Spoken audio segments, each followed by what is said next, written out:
Assalamualaikum warahmatullahi wabarakatuh. Alhamdulillahi rabbil alamin, wassalatu wassalamu ala ashrafil anbiya'i wal mursalin Muhammadin wa ala alihi wa sahbihi ajma'in wa ba'd.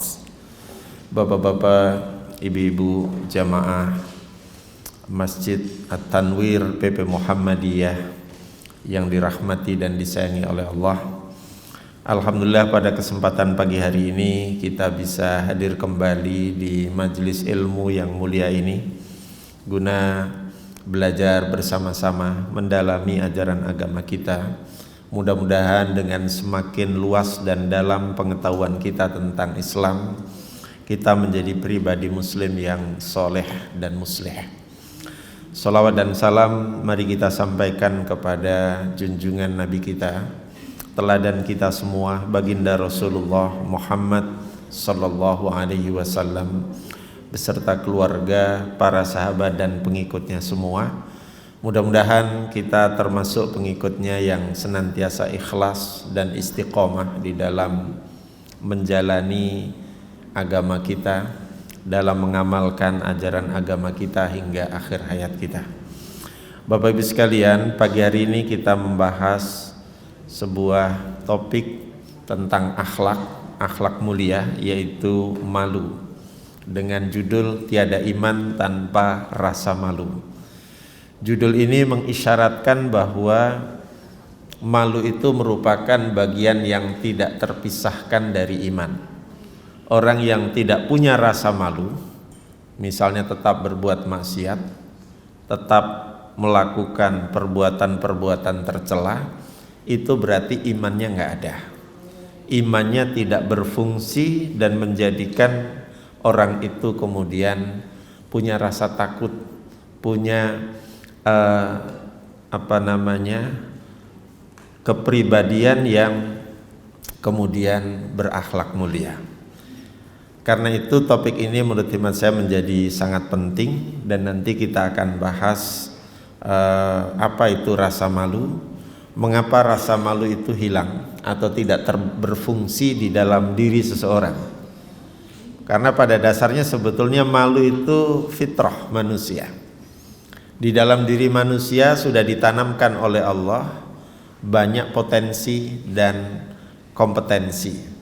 Salah satu di antara potensi itu adalah menjauh atau menjauhi dari perbuatan tercela, sehingga dia merasa malu mestinya kalau dia melakukan hal-hal yang tercela.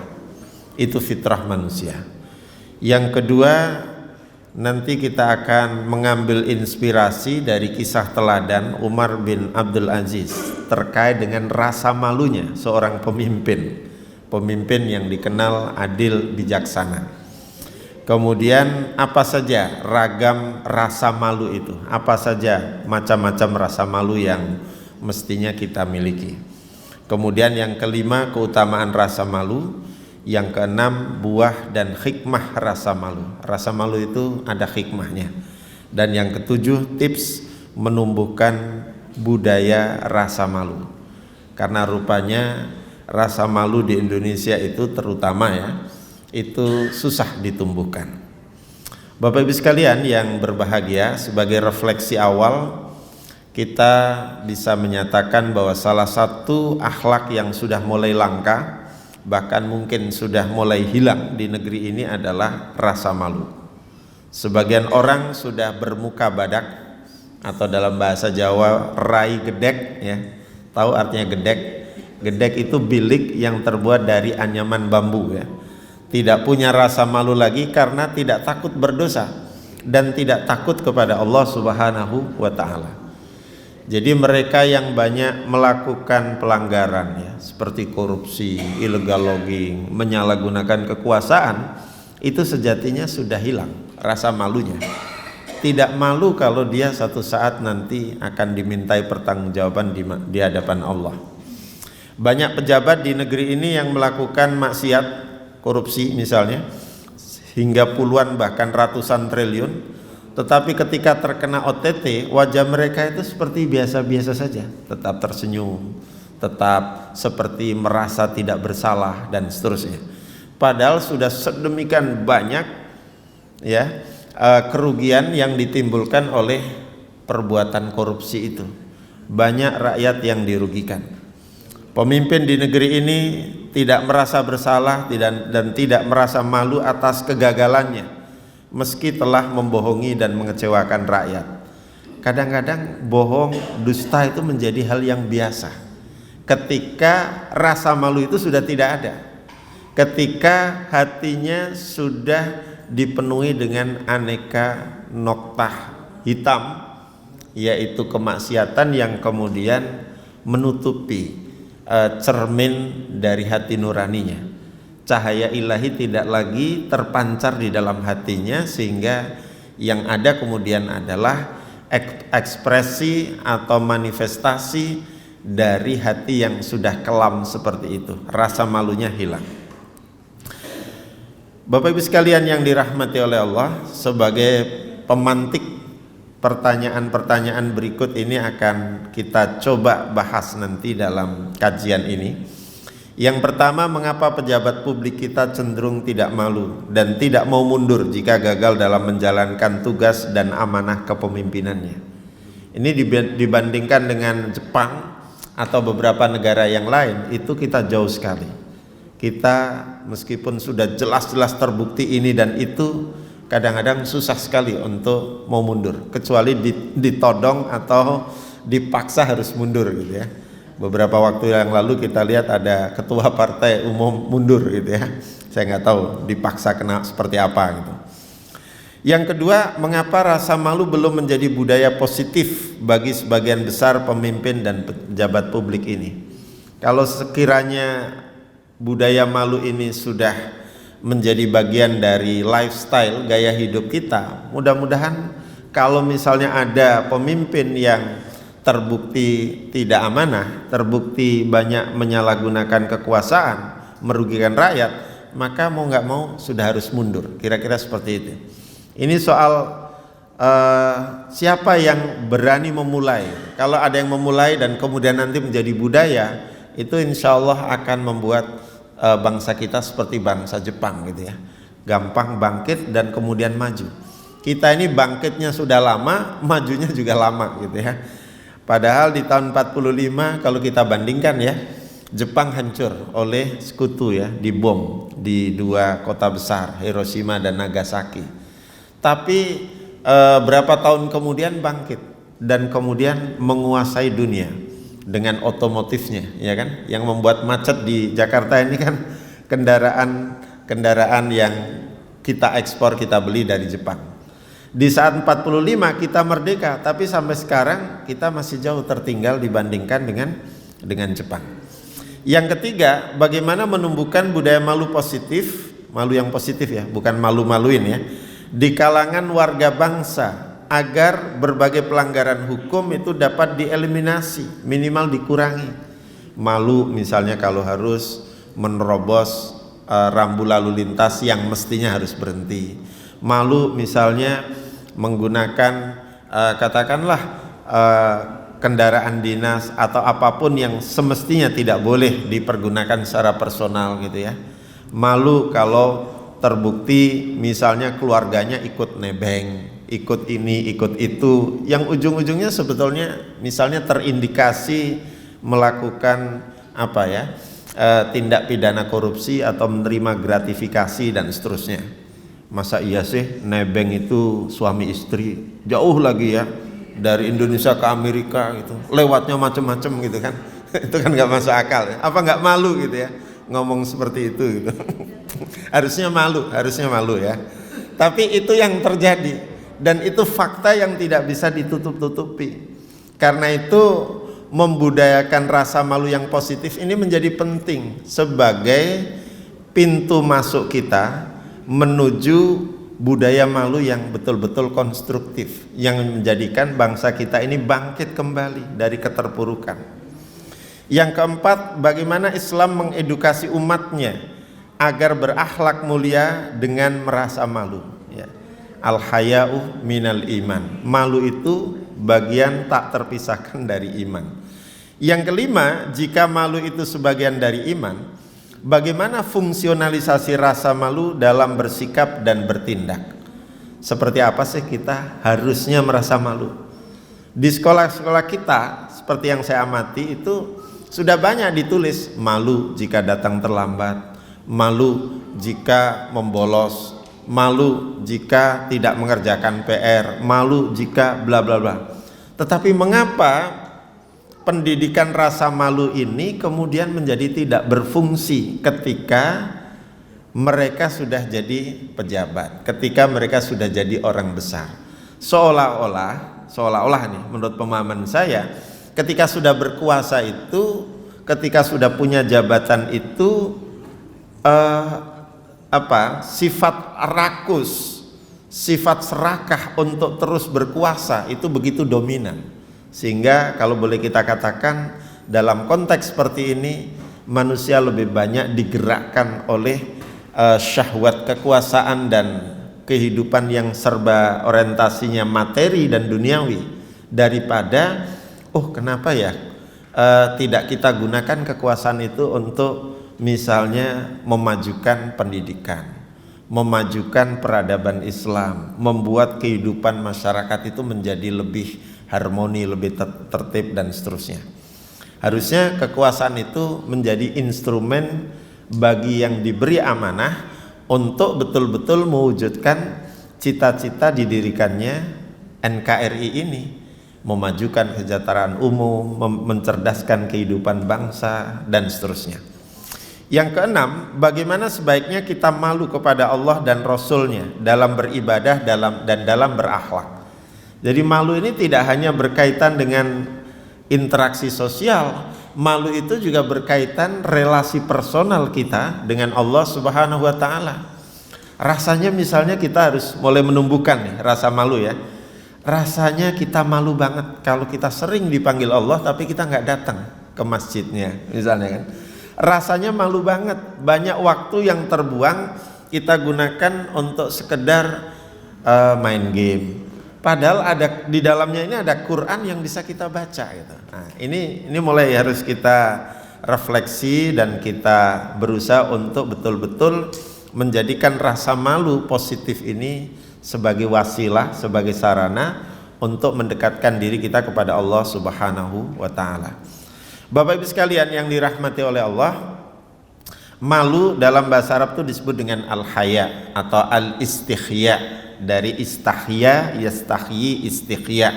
Dalam bahasa Inggris disebut dengan ashamed, yang artinya adalah perasaan bersalah, perasaan gelisah, perasaan takut atau tidak merasa nyaman. Seseorang ketika sudah merasakan sesuatu tidak nyaman, harusnya dia mulai melihat ke dalam. Ketidaknyamanannya itu karena apa? Sebagai contoh misalnya, pernah ketika saya kuliah S2, guru kami almarhum Profesor Dr. Harun Nasution itu dikenal sebagai guru yang sangat patut diteladani dari segi kedisiplinannya. Beliau itu 5 menit sebelum mulai pelajaran itu sudah duduk di depan. Kadang-kadang banyak mahasiswa yang datang telat, malu. Dan satu saat beliau menerapkan bahwa begitu jam 8 teng, jam pertama masuk itu pintunya dikunci dari dalam, sehingga yang datang telat ya sudah tidak bisa masuk dan nanti di absen pasti disilang. Nah, gara-gara menerapkan disiplin yang begitu ketat, akhirnya mahasiswa kemudian beradaptasi dan merasa malu untuk tidak datang terlambat lagi. Di hari-hari berikutnya ya alhamdulillah, kalau yang memang sudah merasa telat ya nggak masuk sekalian, daripada masuk melewati pintu dan dekat pintu itu tempat beliau duduk malu banget gitu. Nah, rupanya malu itu sebetulnya bisa ditanamkan sedemikian rupa selama kita masih bisa mengikuti fitrah kita, selama kita ridho dan ikhlas ya. Orang yang masih memiliki rasa malu berarti masih merasa memiliki harga diri, harkat dan martabat. Orang yang tidak punya rasa malu biasanya disebut bermuka tembok atau bermuka badak. Itu berarti sudah tidak takut apa-apa, sudah biasa-biasa saja gitu ya. Atau dalam bahasa Jawa tadi sudah saya sebut seperti rai gedek, muka tembok ya, tembok yang atau bilik yang terbuat dari anyaman bambu ya, kasar, kemudian dilihatnya mungkin nggak pas gitu. Rasa malu juga merupakan salah satu akhlak yang mendorong mukmin untuk meninggalkan hal-hal yang buruk, yang negatif seperti maksiat dan berbuat dosa. Rasanya kita malu ya kalau misalnya anak kita itu lebih fasih membaca Al-Quran daripada orang tuanya sendiri. Rasanya malu kalau anak itu lebih rajin beribadah daripada orang tua. Nah, yang seperti ini, malu yang seperti ini positif. Karena kemudian mendorong kita untuk berbuat lebih baik, berbuat menjadi pribadi yang lebih soleh. Bapak Ibu sekalian yang dirahmati oleh Allah, mengapa rasa malu itu hilang? Atau mengapa rasa malu itu tidak berfungsi pada diri seseorang? Orang tidak merasa malu juga disebabkan oleh 3 hal sebetulnya: pikiran, perut, dan hati yang sudah busuk. Yang dipikirkan hanya materi dan kesenangan duniawi. Orientasi hidupnya hanyalah untuk memenuhi syahwat perut dan di bawah perut. Jadi kalau sudah itu orientasinya, orientasi perut, orientasi pikiran ya untuk hal-hal yang bersifat duniawi, kesenangan sesaat, biasanya nggak ada rasa malunya itu. Sudah, meskipun itu mungkin bukan istrinya atau bukan suaminya, bisa saja check in di mana begitu dan melakukan hal-hal yang tercela itu. Itu karena apa? Karena rasa malunya sudah hilang, dipengaruhi, didorong begitu kuat oleh hasrat hawa nafsunya. Perutnya diisi dengan makanan dan minuman yang berasal dari yang haram. Ini juga bisa menjadi penyebab hilangnya rasa malu. Oleh karena itu kita harus hati-hati betul.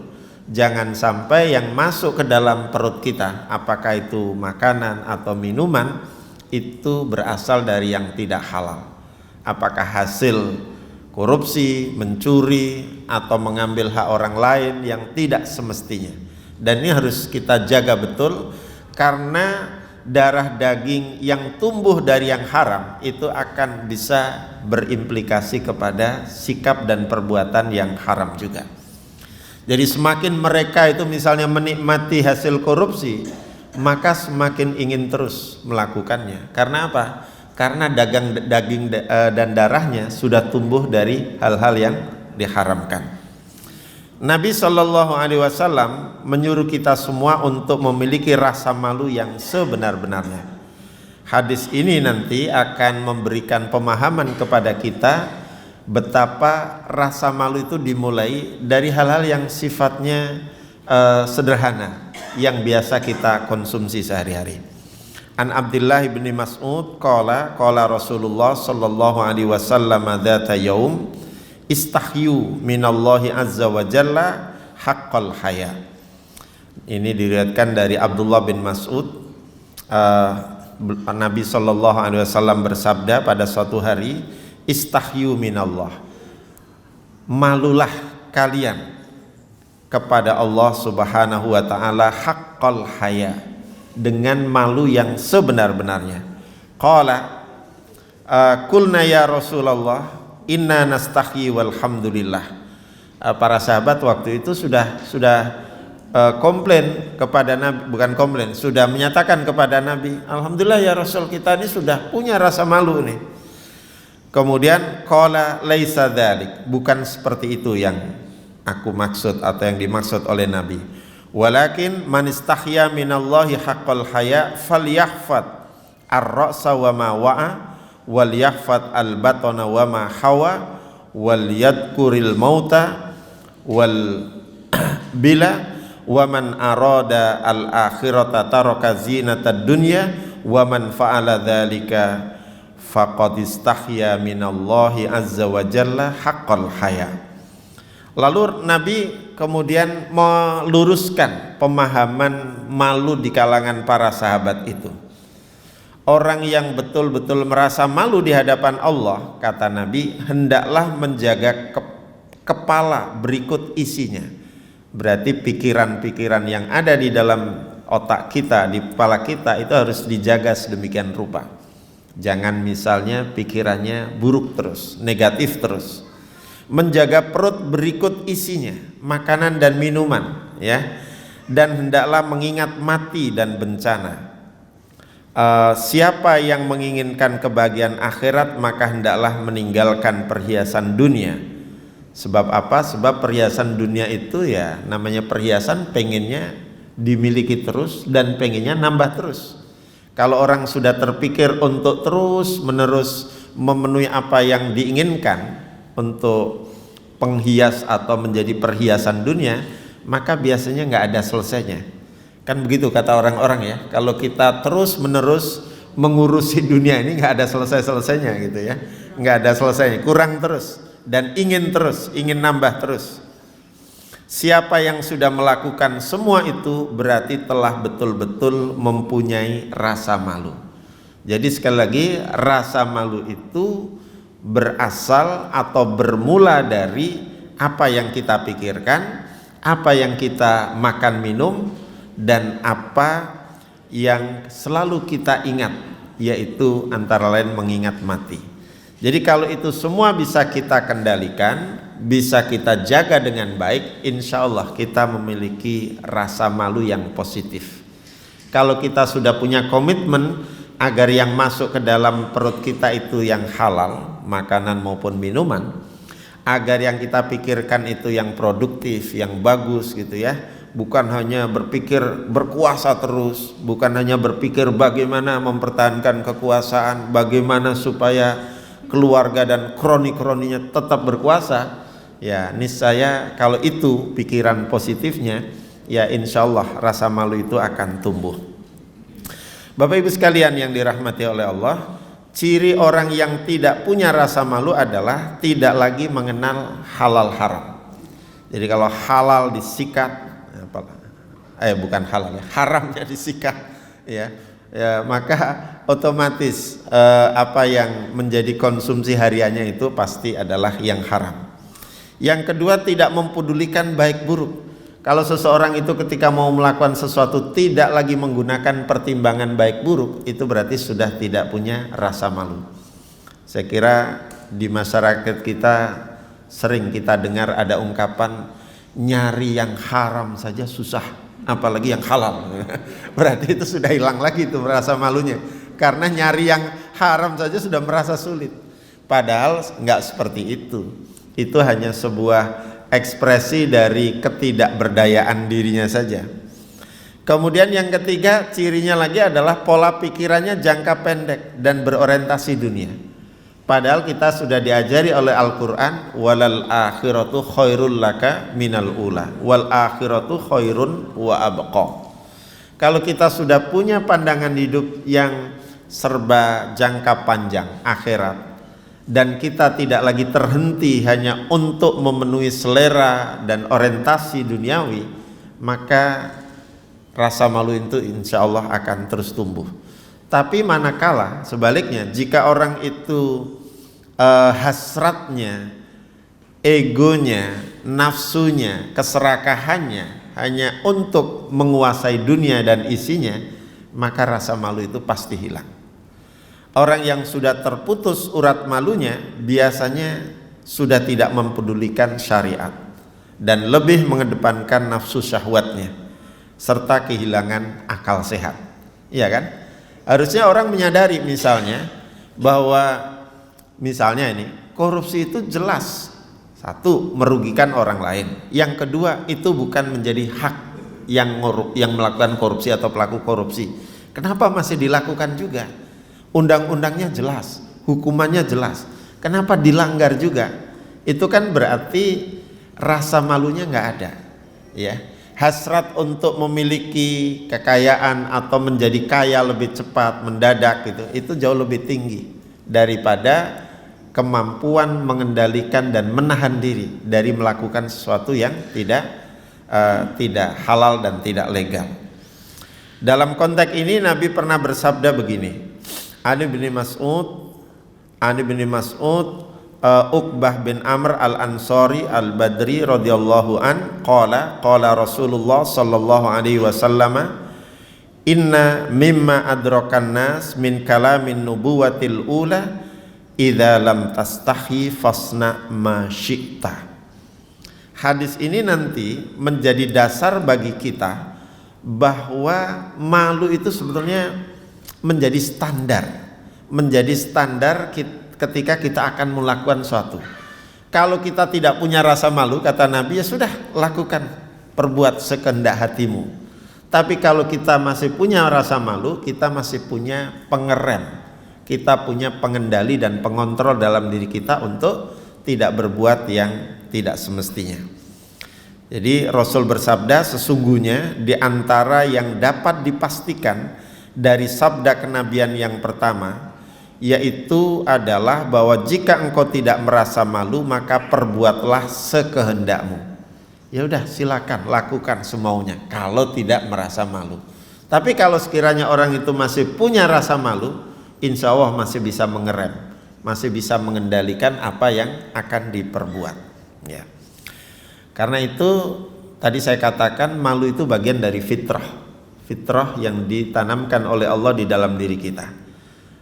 Beberapa waktu yang lalu kita melihat ada postingan viral di media sosial seseorang yang mencuri kotak amal di sebuah masjid di Klaten, ya kalau nggak salah ya. Itu apa yang kita saksikan di foto itu? Orang ini meskipun ya sudah menguasai kotak itu, tapi dia masih merasa malu.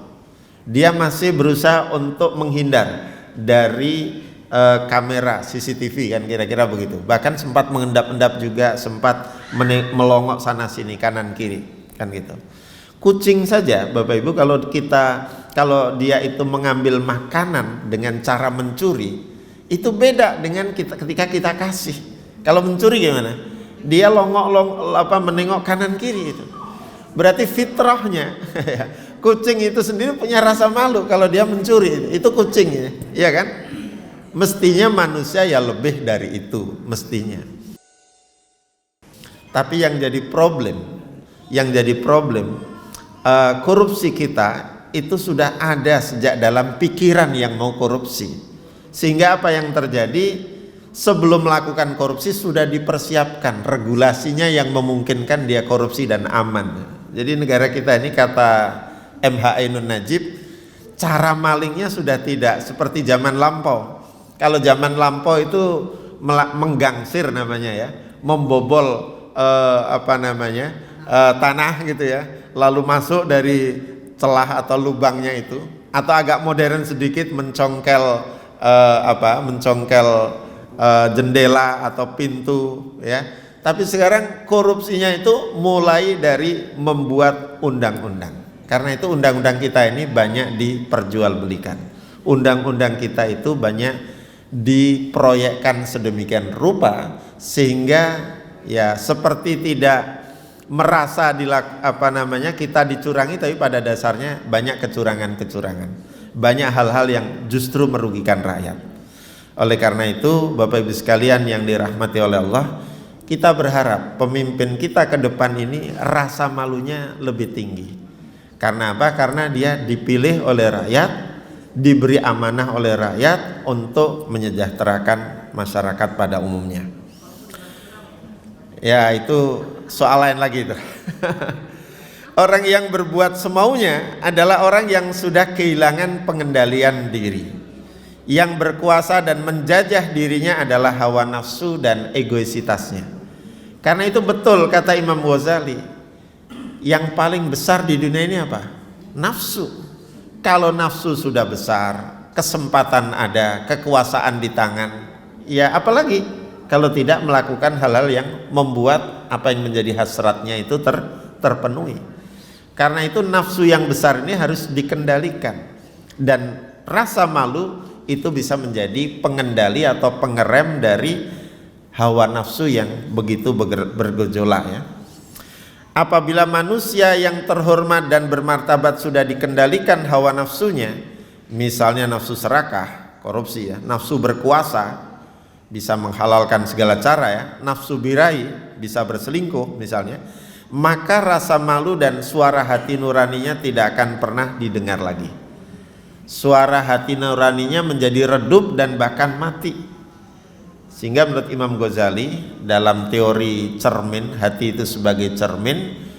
Jadi setiap orang itu melakukan dosa, setiap orang itu melampiaskan nafsunya, itu ada satu noktah hitam yang menutupi hatinya.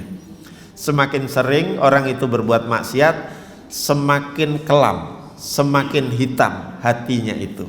Sehingga apa? Sehingga cahaya ilahi itu tidak bisa memancar atau tidak bisa memantulkan di dalam hatinya. Ketika hati itu mestinya dimintai konsultasi, istafti qalbak, hati yang mestinya menjadi rujukan dalam berbuat baik itu tidak berfungsi lagi karena sudah kelam, ya. Dosa, maksiat, kejahatan, kebiadaban dan aneka kriminalitas lainnya itu menjadi hal biasa dan tidak lagi merasa bersalah.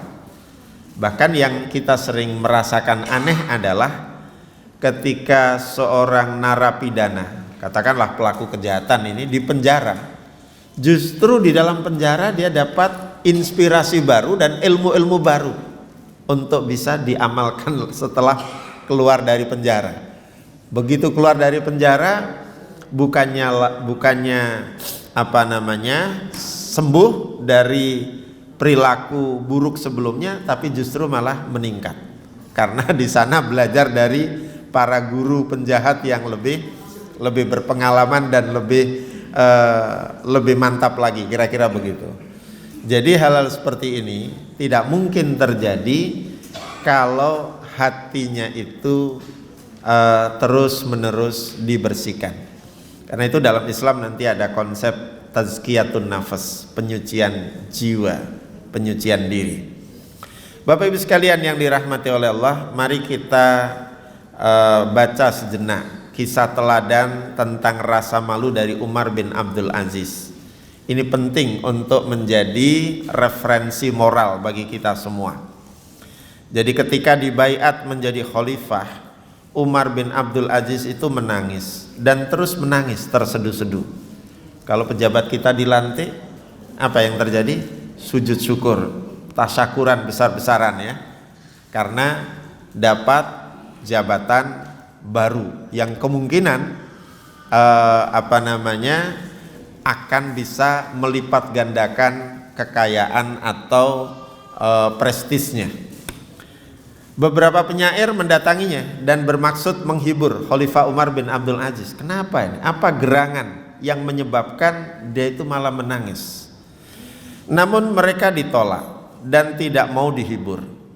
Jadi Umar tidak mau mendengarkan syair-syair yang disenandungkan oleh para penyair.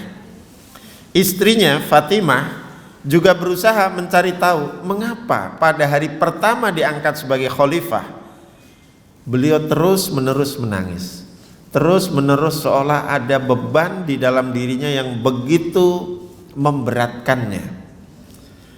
Sang istri berkata kepada suaminya, "Wahai suamiku, mengapa engkau menangis seperti ini?" Umar menjawab, "Sungguh aku telah diangkat untuk menjadi memimpin urusan umat Nabi Muhammad. Amanah ini sungguh berat sehingga aku termenung." Dalam permenungannya itu Umar memikirkan nasib fakir miskin yang sedang kelaparan. Mau dikasih makan apa rakyatku yang banyak mengalami kesulitan beli sembako karena harganya melambung tinggi. Kemudian Umar juga melanjutkan, sebagai khalifah aku khawatir rakyatku yang sakit tidak bisa berobat. Banyak dari sekian rakyatnya itu yang punya atau mengalami penyakit, menderita berbagai penyakit, tapi rumah sakitnya mungkin tidak memadai, harga berobatnya mahal, kira-kira begitu. Aku juga khawatir banyak rakyat yang telanjang, tidak punya pakaian karena tidak bisa membelinya. Aku memperhatikan orang-orang yang selama ini dizolimi, tetapi aku tidak bisa membelanya. Jadi permenungan Khalifah Umar bin Abdul Aziz ini membuatnya menangis karena khawatir amanah yang diembankan kepadanya itu tidak bisa ditunaikan dengan baik. Aku juga bersedih manakala ada keluarga besar tetapi hanya mempunyai sedikit harta. Demikianlah pula ada banyak orang tua yang tidak berdaya, sudah renta, sudah sakit-sakitkan. Banyak orang yang tertawan atau dipenjara, dan banyak orang yang sesara di pelosok negeri ini, tetapi aku tidak bisa menyejahterakan mereka. Itu adalah permenungan-permenungan yang membuatnya menjadi terus menangisi akan amanah yang begitu berat yang harus dipikulnya. Lalu kata Umar bin Abdul Aziz, aku sadar dan tahu bahwa Allah pasti akan memintaiku pertanggungjawaban terhadap amanah ini. Namun aku khawatir tidak sanggup memberikan bukti bahwa aku telah melaksanakan amanah ini dengan baik, sehingga merasa malu nanti di hadapan Allah Subhanahu wa ta'ala. Perasaan seperti ini memang harus ditumbuhkan di kalangan pemimpin, karena jangan sampai mereka yang terpilih, siapapun dia, itu justru yang terpikir di benaknya pertama kali adalah bagaimana mengembalikan modal kampanye, bagaimana mengembalikan investasi dalam partai politik selama ini dan seterusnya. Artinya yang terbayang adalah bagaimana bisa cepat kaya supaya modalnya cepat kembali. Khawatirnya seperti itu. Ya, pengen targetnya itu balik modal gitu. Kalau sudah seperti itu, apalagi dulu dimodali oleh yang lain, berpikirnya juga bagaimana yang modali itu juga cepat kembali modalnya, kira-kira begitu, dengan cara memberi konsensi yang kadang-kadang kemudian berlawanan atau menabrak aturan main yang berlaku. Jadi sekali lagi Umar khawatir amanah yang berat ini justru menjerumuskannya ke dalam siksa api neraka. Jadi perasaan seperti ini begitu tumbuh berkecamuk di dalam diri pribadi Umar. Menyadari betapa rakyatnya masih banyak yang miskin, menderita dan sengsara, Umar kemudian, ini menarik, ini yang perlu menjadi catatan penting bagi para pejabat, memutuskan tidak tinggal di istana. Tidak tinggal di istana, tetapi hanya menempati rumah sederhana tanpa pengawal pribadi dan pengaman atau security. Walaupun kita tahu pemimpin kita ini sudah merasa istananya itu bau kolonial gitu ya, sehingga perlu pindah ke tempat lain. Meskipun bau kolonial tapi nafsunya masih ingin terus berkuasa, kan gitu ya. Umar juga menolak menggunakan fasilitas negara, termasuk berbagai perhiasan yang diwariskan Khalifah Malik bin Marwan kepada istrinya. Jadi Fatimah binti Malik bin Marwan ini ketika ayahnya meninggal itu mewarisi banyak harta pusaka dari ayahnya. Apa yang menarik, kepada istrinya beliau memberi ultimatum, serahkanlah perhiasan ini kepada Baitul Mal kas negara. Hanya ada satu pilihan bagiku, serahkan perhiasan itu kepada Baitul Mal atau engkau harus bercerai denganku. Sungguh aku tidak sudi engkau dan perhiasan itu berada di rumah ini, karena engkau pasti tahu dari mana ayahmu mewariskan perhiasan itu kepadamu. Rupanya Umar bin Abdul Aziz sadar betul, gelang, kalung, pokoknya perhiasan-perhiasan mewah yang ada dan dimiliki oleh istrinya itu dari hasil warisan ayahnya yang mungkin ada unsur subhat-subhatnya atau ada hal-hal yang berbau korupsi, kira-kira seperti itu. Nah, kemudian Fatimah memilih menyerahkan perhiasan itu ke Baitul Mal. Ini sebagai istri yang baik, istri yang yang taat kepada suami dalam rangka menyelesaikan persoalan bangsa yang sedang krisis saat itu. Jadi dia mau menyerahkan perhiasannya ke Baitul Mal untuk kepentingan negara dan umat atau masyarakat. Umar bin Abdul Aziz merasa malu menjadi khalifah jika tidak bisa melayani dan menyejahterakan rakyatnya. Dan yang lebih penting lagi, malu kepada Allah jika tidak bisa menunaikan dan mempertanggungjawabkan amanah itu dengan sebaik-baiknya. Ini sifat yang luar biasa muruah, luar biasa gentleman, luar biasa mau bertanggung jawab terhadap kepemimpinannya. Jangan sampai ada pemimpin yang seolah-olah merasa tidak berdosa padahal sudah, misalnya sudah berbohong, sudah ngibul, sudah menipu, sudah ini dan itu gitu ya. Kemudian masih sok menjadi pahlawan. Ini berbahaya sekali, berbahaya sekali. Kepada istri dan anaknya beliau menyatakan hal tersebut sambil mengutip sebuah ayat. Nah, ini yang sangat penting juga. Inni akhafu in asaitu rabbi adzaba yaumin adzim. Kalau pemimpin bisa mendeklar seperti ini, insya Allah akan dijaga oleh Allah dan tidak akan melakukan segala sesuatu yang menyalahi hukum dan ketentuan yang berlaku. Jadi Umar mempertegas pernyataannya sebagai khalifah, aku benar-benar takut akan azab hari besar, hari yang besar yaitu hari kiamat. Jika aku mendurhakai, jika aku maksiat kepada Allah, in asaitu rabbi adzaba yaumin adzim.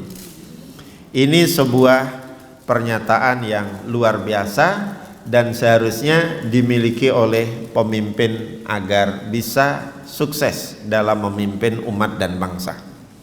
Bapak Ibu sekalian yang dirahmati oleh Allah, jika rasa malu itu hilang, maka berarti iman juga hilang. Atau bisa juga sebaliknya, jika imannya yang sudah menipis tidak ada, maka rasa malunya juga sama. Jika rasa malu sudah tercerabut atau hilang dari dalam diri seseorang, maka dekadensi moral dan aneka kejahatan akan dilakukan orang itu karena hati nuraninya sudah tidak berfungsi lagi. Ketika mau melakukan suatu kemudian sudah tidak lagi konsultasi, tidak istafti kolbak, tidak meminta fatwa dari hati nuraninya, maka yang bersangkutan itu berarti sudah kehilangan rasa malu. Nabi pernah menyitir sebuah hadis bahwa seorang hamba yang akan binasa itu bermula dari hilangnya rasa malu. An Ibnu Umar radhiyallahu anna Rasulullah sallallahu alaihi wasallam qala innallaha azza wa jalla idza arada an yuhlika 'abdan naza'a minhul haya fa idza naja'a minhul haya lam talqahu illa maqitan mumkita fa idza lam talqahu illa maqitan mumkita nuzi'at minhul amanah fa idza nuzi'at minhul amanah lam talqahu illa khainan mukhawwana fa idza lam talqahu illa khainan mukhawwana nuzi'at minhur rahmah fa idza nuzi'at minhur rahmatu lam talqahu illa rajimam mula'ana fa idza lam talqahu illa rajimam mula'ana nuzi'at minhu ribqatul Islam. Kata Nabi, ini diriwayatkan oleh Ibnu Umar, sesungguhnya Allah Azza wa Jalla apabila hendak menghancurkan, membinasakan seorang hamba, Allah menarik dari dirinya rasa malu.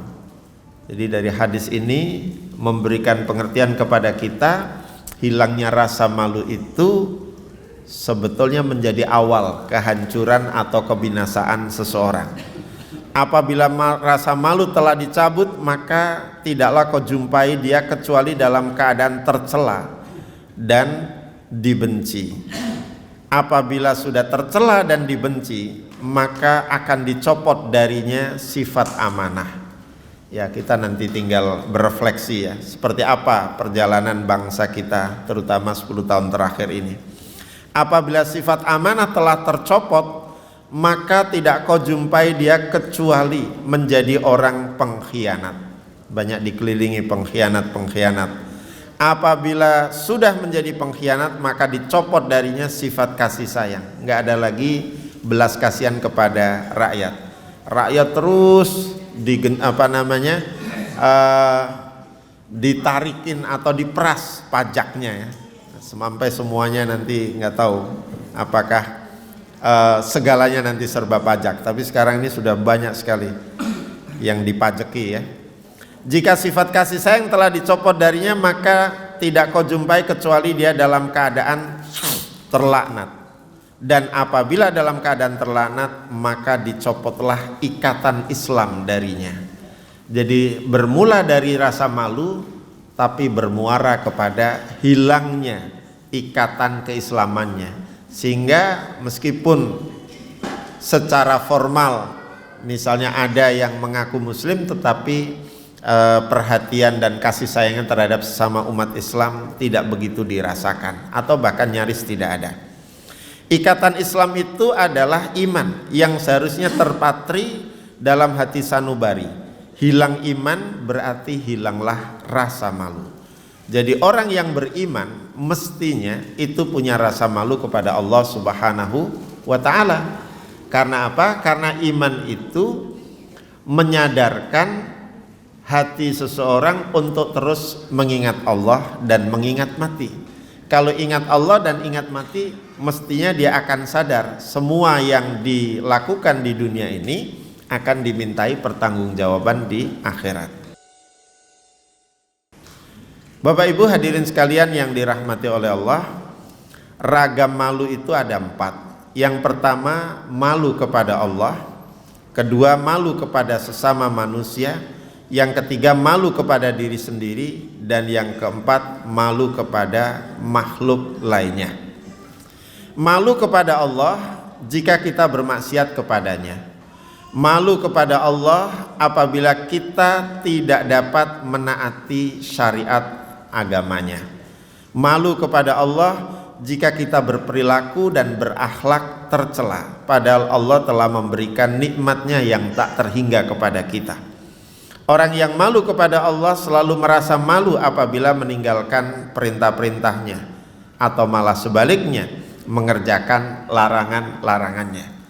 Jadi malu ini sebetulnya sangat strategis dalam membentengi diri kita agar menjadi hamba yang berbuat baik, menjadi pribadi yang soleh. Kita dapat merasa malu kepada Allah jika menyadari sepenuh hati bahwa Allah itu maha mengetahui seluruh aktivitas hidup kita. Oleh karena itu, malu merupakan salah satu cabang iman yang sangat penting dimiliki oleh setiap muslim. Malu merupakan salah satu cabang iman yang sangat penting dimiliki oleh setiap muslim yang menginginkan kebaikan dan kemaslahatan hidupnya dengan mengendalikan perilakunya. Kita ini kan sangat berkepentingan untuk bisa mengendalikan perilaku kita. Kalau kita ingin perilaku kita itu serba terkendali, wabil khusus hawa nafsu kita, maka rasa malu seperti itu tadi harus dipupuk sedemikian rupa. Nabi bersabda, an Abi Hurairah radhiyallahu anin Nabi sallallahu alaihi wasallam qala al imanu bid'un wa sid'una syu'batan wal hayatu syu'batun minal iman. Jadi iman itu terdiri dari 60 cabang lebih. Di hadis yang lain ada yang menyebut 70. Dan rasa malu itu sebagian dari cabang iman. Artinya jika cabang yang satu ini patah, tidak berfungsi, maka ini akan sangat mempengaruhi perilaku seseorang. Sekali lagi, tiada iman tanpa rasa malu, berarti keimanan kepada Allah itu menghendaki adanya rasa malu berbuat maksiat kepadanya. Jangan sampai berbuat maksiat tapi malah bangga. Jangan sampai malah menantang Allah. Nanti akan dibuat kan pernah tempo hari ada seorang artis yang menantang Allah, nanti di neraka akan bikin apa gitu kan, ketemu bareng-bareng dengan teman-temannya dan seterusnya. Kan pernah ya tempo hari ya. Semakin menantang Allah itu berarti semakin hilang rasa malunya ya. Baik, yang kedua, malu kepada sesama manusia adalah malu mengerjakan hal-hal yang tidak pantas dilakukan dalam pandangan masyarakat umumnya. Malu rasanya jika membuang sampah sembarangan, ya kan? Masih sering kita jumpai orang berkendaraan mewah tapi tiba-tiba buang plastik atau sampah dari dalam mobil, ya kan? Malu rasanya jika menyalahi rambu-rambu lalu lintas dan kencing di sembarang tempat. Jakarta ini dikenal sebagai kota yang baunya tidak nyaman karena banyak orang yang ya asal ada pojokan dikit, ada tiang listrik, ada pohon, di situ ada laki-laki itu ya. Waduh, kasihan nih bapak-bapak ya. Ya, itu mewakili ya. Tapi juga banyak itu ibu-ibu gitu ya, yang malam-malam kadang-kadang nyari mangsa gitu kan. Oh bukan juga ya? Oh bukan ya? Itu berarti nggak punya rasa malu terhadap harga dirinya ya. Ya. Malu kepada tetangga yang sudah rajin sholat berjamaah, kita belum bisa membiasakan sholat berjamaah misalnya. Jadi rupanya kebaikan orang lain, kesolehan orang lain itu harus menjadi pembanding untuk kita berfastabiqul khairat ya. Jangan sampai sebaliknya. Kita patut merasa malu kepada anak kita, ini malu sama manusia ya, jika ternyata anak kita lebih rajin mengaji, baca Al-Quran daripada kita. Jadi malu ini membuat kita berusaha untuk menumbuhkan berbagai kebaikan dan kesolehan ya. Malu kepada tetangga yang sudah rajin, malu kepada sesama merupakan pangkal kesadaran hidup bersosial secara lebih baik, lebih disiplin, lebih patuh kepada aturan hukum dan lebih peduli kepada sesama. Malu kepada sesama akan lebih baik dan efektif jika dilandasi oleh rasa malu kepada Allah Subhanahu wa taala. Alkisah, ada orang Indonesia yang pergi ke Jepang. Di Jepang daerahnya juga cukup dingin, dia merokok, dan sebagaimana di Indonesia begitu rokoknya itu sudah tinggal puntungnya ya dibuang gitu aja. Dia tidak menyadari bahwa masyarakat Jepang itu punya budaya hidup bersih yang luar biasa, punya rasa malu yang begitu tinggi. Ketika tahu puntung rokoknya dibuang sembarangan di pinggir jalan, ada orang Jepang yang kemudian mengambil, mematikan, dan kemudian menunjukkan sampahnya tadi dibuang di tempatnya, di tempat sampah. Bedanya dengan Singapura, kalau Singapura itu disiplin menjaga kebersihan itu ditegakkan atas dasar hukum yang begitu ketat. Jadi kalau ketahuan buang sampah atau buang puntung rokok itu hukumannya bisa kena berapa? 100 apa 200 dolar Amerika, Singapura gitu. Tapi kalau di Jepang masyarakatnya dididik sejak kecil untuk bisa punya budaya malu dan budaya hidup bersih. Konon katanya orang Jepang itu dari usia TK itu nggak belajar calistung, tapi belajar bagaimana disiplin dan hidup dengan budaya yang bersih seperti itu. Sebetulnya itu ajaran Islam yang diamalkan oleh orang lain, yang kita sendiri kadang-kadang ya karena budayanya sudah cukup parah jeleknya gitu ya, sehingga nggak merasa bersalah ketika buang sembarangan puntung. Bahkan kita masih sering melihat di dekat rumah ibadah seperti masjid atau di lembaga pendidikan, entah itu kampus atau madrasah, itu diantara sampah yang terbanyaknya itu adalah puntung rokok. Oleh karena itu sudah semestinya kita merasa malu ya jika lembaga kita, institusi kita itu tidak memperlihatkan hal-hal yang semestinya ya. Padahal kalau misalnya kita periksa dari segi ini saja, WC aja, kadang-kadang kita itu paling jorok. Kadang-kadang WC kita itu isinya juga sebagiannya puntung rokok. Ini lagi-lagi laki-laki ya, walaupun ada juga perokok dari perempuan ya.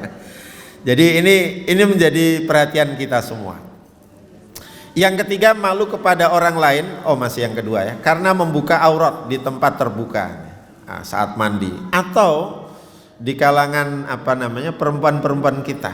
Banyak yang pakaiannya tidak sewajarnya, kadang-kadang di atas dengkul, kadang-kadang ketat banget, dan itu tentu bisa mengundang hal-hal yang tidak diharapkan.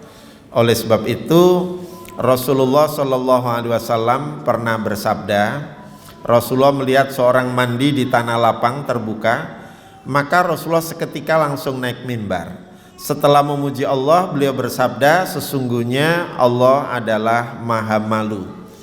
Jadi sifat Allah itu salah satu sifatnya adalah malu, ya, malu.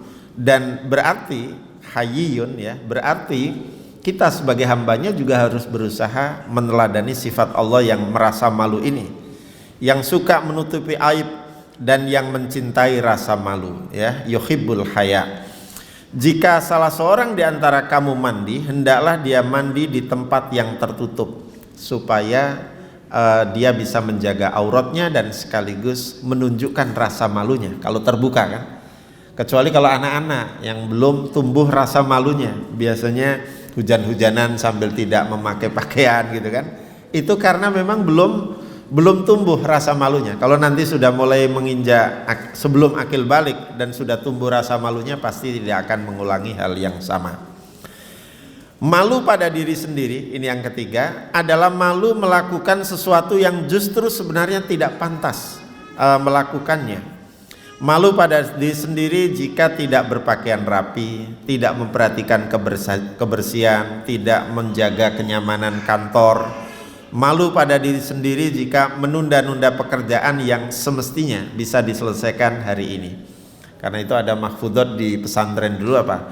La tuakhir amalal yaum ilal ghad. Jangan engkau menunda pekerjaan yang bisa diselesaikan hari ini ke hari esok. Sedangkan malu kepada makhluk lain adalah malu yang terkait dengan perilaku makhluk itu yang lebih baik dari kita. Misalnya, kita perlu malu pada ayam jantan yang selalu bangun tidur lebih awal, bahkan seringkali justru yang membangunkan kita. Kita juga merasa malu kepada lebah yang disiplin kerjanya, luar biasa produktif, dan hasilnya jarang dinikmati oleh lebah itu sendiri. Yang banyak ngambil justru manusia gitu. Itu berarti makhluk-makhluk Allah yang lain itu juga bisa menjadi referensi bagi kita untuk menumbuhkan rasa malu. Malu kepada padi, yang kita di SD dulu kita harus meniru ilmu padi.